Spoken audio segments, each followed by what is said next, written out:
Good morning, everyone. Welcome to Milwaukee, and welcome to the 58th Annual Conference of the Council of the Great City Schools. I'm Mike Casterly, the Executive Director of the organization. And to give us an official Milwaukee welcome, I want to present to you the Superintendent of the Milwaukee Public Schools and our host for this great meeting, Darienne Driver. Darienne?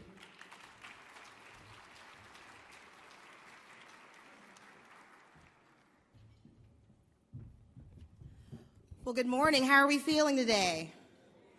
Good.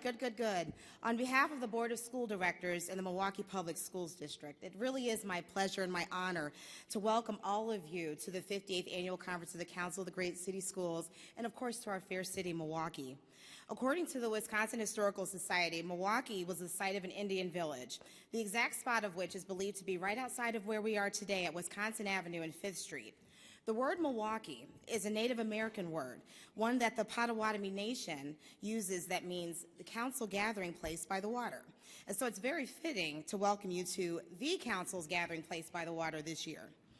I've been a participant with the annual conference for the past 5 years and witnessed firsthand the spirit in which all of us gather around this critical work of public education, and wish to share a few of those insights with you this morning. First is the spirit of fellowship. Because let's be honest, we work hard, but we play hard too. It's also in the spirit that comes from being around others who are engaged in this very challenging work, facing similar issues as we come together to try to get something done for the children in our cities. When people ask you how you're doing, it's not just a typical greeting, but they're really asking, how are you doing? Showing a true appreciation of the challenges that you're facing and how they might be able to support you. Terry Tabor shared with me yesterday that it was in Milwaukee that two of our council traditions were actually started.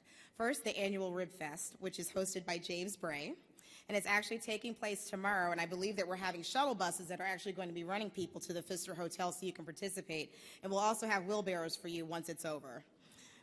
The Saturday reception is also something that started in Milwaukee many years ago, and it's the culminating event as we bid farewell to all of our guests and send you back into the real world, and that this year will be taking place at the Harley-Davidson Museum.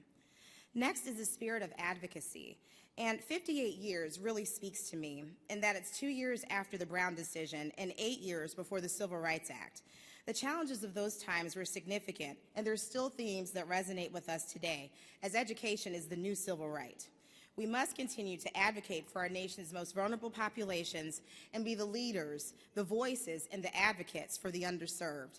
This year, much of our energy has been focused around the efforts to support our young men of color, as most of us have signed the pledge in support of President Obama's initiative, My Brother's Keeper, and have committed to improving educational and life outcomes for these young men. It is in this very spirit that we must continue to advocate for the young people in all of our districts, as well as each other. Richard Carranza and I were discussing this last night, and just how much the council has changed over time, and how many of the superintendents that have brought us in many years ago have since retired, and some have left us. But it is on our shoulders now to support one another the way they once did, and for us to one day pass the torch as they passed it to us. We also gather in the spirit of collaboration as we share knowledge, best practices, and expertise around education. This year, we build on the theme of fresh water, fresh thinking, and urban education. And Milwaukee is the nation's freshwater hub, or what we refer to as the Fresh Coast.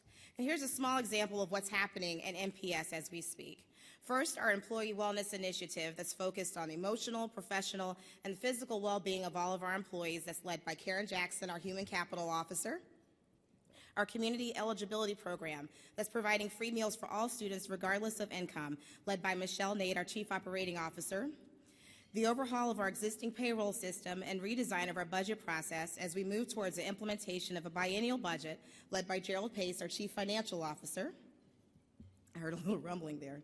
A number of college and career readiness efforts that include 2 college access centers and urban agriculture, aquaponics programs for all of our schools that are preparing our students for jobs of the future, led by Christina Flood, our Chief Academic Officer. The development of an internal leadership development pipeline for schools and district leaders that's led by Keith Posley, our Chief of School Administration, as well as our regional superintendents.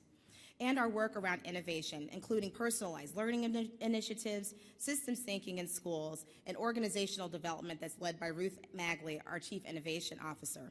And of course, my right hand, who makes sure all of the above gets done, and then some, my Chief of Staff, Herbert Johnson. Now, I'd be remiss if I did not thank the many people who put all of this together for us today, from the artwork to the music to the volunteers that you see in the blue shirts with the big smiles.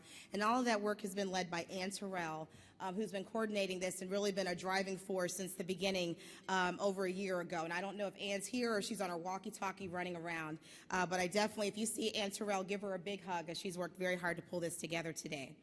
And as you can see, we're all better together than we could ever be on our own.